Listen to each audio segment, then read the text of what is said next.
পারি না ধরে রাখতে। হ্যাঁ বন্ধুরা, হঠাৎ করে তোমার জীবনে টাকা আসলো আর তুমি সেটাকে ধরে রাখতে পারছো না, তাহলে আজকে এই ভিডিওটি ঠিক তোমাদের জন্য। বন্ধুরা, আমাদের সমাজে এমন অনেক মানুষ আছে যারা হঠাৎ করে টাকা পেয়ে গেলে সেটাকে ধরে রাখতে পারে না, অযথা এদিক ওদিক খরচা করে তারপর সব কিছু তারা কিন্তু নষ্ট করে ফেলে। সর্বশেষে দেখা যায় তাদের নেট ব্যালেন্স ফাঁকা। বন্ধুরা, আমার পরিচিত এক ছেলে ছিল যার নাম রবি।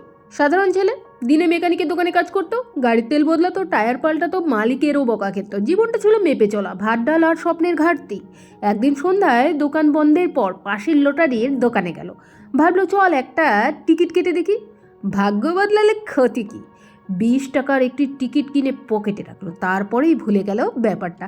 কিন্তু 3 দিন পর সকালে পাড়ার কাঁপানো খবর এলো, রবির লটারিতে 1 কোটি টাকা লেগেছে। মানুষ বলল রবি এখন ভাগ্যবান, দোকানে ছেলেটা কোটিপতি। রবির মাথায় যেন ঘুরে গেল, 1 কোটি টাকা মনে করোড়পতি। আমি এখানে কেউ একজন। পরের দিন ব্যাংকে লোকজন, মিডিয়া, আত্মীয় সব রবির চারপাশে ভিড় করলো। রবি নতুন জামা, দামি চশমা, চকচকা জুতো কিনলো, একটা মোটর সাইকেল, তারপর গাড়ি, তারপর শহরের এক কোণে ফ্ল্যাট, সব কিনতে লাগলো। বন্ধুরা তাকে ঘিরে ধরলো, রবি ভাই এখন আমার তোমারই লোক। রবি হাসলো, পার্টি দিল, টাকা উড়ালো। সে ভাবলো এখন আমি জীবন উপভোগ করব, আর কষ্ট নাই। কিন্তু সময়ের সাথে সাথে খরচও বেড়ে গেল, বন্ধুরা বদলে গেল, কেউ আর টাকা ধার নিল, কেউ প্রতারণা করলো। রবি বুঝলো না তার ব্যাংক অ্যাকাউন্ট ফাঁকা হয়ে যাচ্ছে। 2 বছর পর ফ্ল্যাট বিক্রি করলো, গাড়ি বিক্রি করলো, সব শেষ। হ্যাঁ বন্ধু, আমি টাকা পেলাম কিন্তু বুদ্ধি হারালাম। টাকা আমি বড় হইনি, টাকা আমাকে ছোট করে দিল। হঠাৎ পাওয়া টাকার আনন্দ হয়, কিন্তু জ্ঞান না থাকলে সেই টাকার জীবন ধ্বংস করে দেয়। বন্ধুরা, রবির জীবনও ঠিক এইভাবেই ধ্বংস হয়েছিল, কারণ সে টাকাকে ঠিকভাবে রাখতে জানেনি। যখনই তার কাছে লটারি চলে আসলো, মানে 1 কোটি টাকা, বাপ রে, এখন তো সে আর নিজেকে কি ভাবছে যে আমার মতো কেউ নেই। এই 1 কোটি টাকা পেয়ে ও গাড়ি কিনছে, বাড়ি কিনছে, কখনো নতুন নতুন ড্রেস কিনছে, কখনো বা বাস কিনে নিয়ে যাচ্ছে, রকম যেসব খাওয়া খায়নি কোনো জীবনে সেই সব খাওয়া অযথা নষ্ট করছে।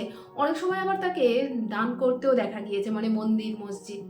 বন্ধুরা, যারা হঠাৎ এইভাবে প্রাপ্তি হয় লটারি, তাদেরকে এটাই বলবো, তোমরা যে জিনিসটা কখনো দেখোনি, হঠাৎ পেয়ে গেছো, সেটাকে ধরে রাখার চেষ্টা করো।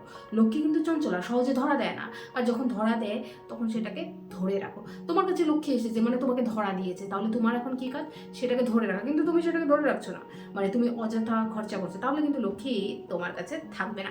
লক্ষ্মী তো চঞ্চলা, সে সহজেই হাত থেকে উড়ে যায়। তো বন্ধুরা, আমাদের আশেপাশে এরকম অনেক মানুষ আছে যারা হয়তো হঠাৎ দিন মজুরে কাজ করতো বা কোনো রকম ছোটো মোটো কাজ করতো, হঠাৎ লটারি পেয়ে গেল 1 কোটি টাকা, মানে তো এখন থেকে আর বসে খেতে হবে। কিন্তু বন্ধুরা, তুমি যদি বসে খাও সেই টাকাটা তোমার কাছে থাকবে না। তাই কোনো না কোনো কিছু তোমাকে করতে হবে, প্রতিদিন যেন তোমার ইনকাম হয়, তোমাকে এই কথাটা ভাবতে হবে। আর বন্ধুরা, প্যাসিভ ইনকাম, টাকা দিয়ে টাকা, এই কথাটাও তোমাকে ভাবতে হবে।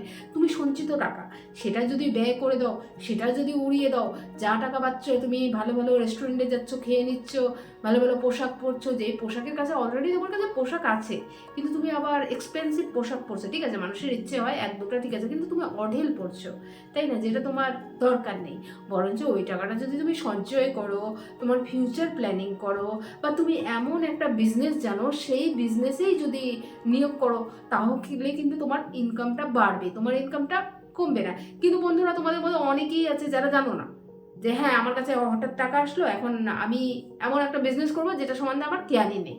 আচ্ছা বন্ধু, তুমি আমাকে বলো, তুমি কোনো বিজনেস জানো না, তুমি যদি লোক রেখে সেই বিজনেসটা করো, তাহলে কি হবে? নিশ্চয়ই না। তোমাকে জানতে হবে, তোমাকে নিজেকে মার্কেটিং করতে হবে, তোমাকে টোটাল বিজনেসের সম্পর্কে জানতে হবে। তুমি জানলে না, তুমি মানুষের কথা শুনে আমার কাছে তো টাকা আছে, ঠিক আছে, এই বিজনেসে আমি ইনভেস্ট করি, তাতে কিন্তু তুমি ব্যর্থই হবে, যেটা কিন্তু রবির হয়েছিল, আমার বন্ধু রবির। তো আশা করি তোমরা এইভাবে কিন্তু নিজেকে বা নিজের সময়টিকে অযথা নষ্ট করবে না। বা আমি বলতে চাই, তোমাদের মধ্যে অনেকেই আছো যাদের হঠাৎ এরকম লটারি প্রাপ্তিযোগ ঘটে, হয়তো ভাগ্য বদলানো, ঠিক আছে, ভাগ্য তোমাকে একটা চান্স দিচ্ছে, তাই না? এখন এই চান্সটাকে তোমাকে ঠিক ওই জায়গাটায় ইনভেস্ট করতে হবে যে কাজটা তুমি জানো, যে কাজটা তুমি জানো না। আচ্ছা, একটা কথা আমাকে বলো, একজন ব্যাটারির যে বা দিন মজুরে যে আগে তেল ভরতো, গাড়িতে তেল দিত, সে যদি কোনো গাড়ির বিজনেস করতো তাহলে ভালো হতো কিনা। কিন্তু সে কি করেছে, সেটা না করে সে ফ্ল্যাট কিনেছে, সে বাস কিনছে, কিন্তু সে তো বাসের বিজনেস জানে না। সে কিভাবে বাসের বিজনেসে নিজেকে গ্রো করতে পারবে, তাই না? কিন্তু তোমাদেরও বলছি, এখন যারা এই ভুলটা করছো, প্লিজ তোমরা এই ভুলটা করো না। কারণ তোমরা যদি এই ভুলটা করো তাহলে তোমরা যা পাচ্ছ সেটা কিন্তু ঠিক রবির মতো হবে, কিচ্ছু থাকবে না। বন্ধুরা, হঠাৎ অনেক টাকা পেয়ে যাওয়া জীবনে একটা বড় পরীক্ষা। টাকায় সুখ কেনা যায় না, কিন্তু টাকার ভুল ব্যবহার দুঃখ কিনে আনে। আজ আমি শুধু এই কথাটা মনে করিয়ে দিতে চাই, টাকা আসা গুরুত্বপূর্ণ নয়, টাকাকে ধরে রাখার জ্ঞান আসল সম্পদ।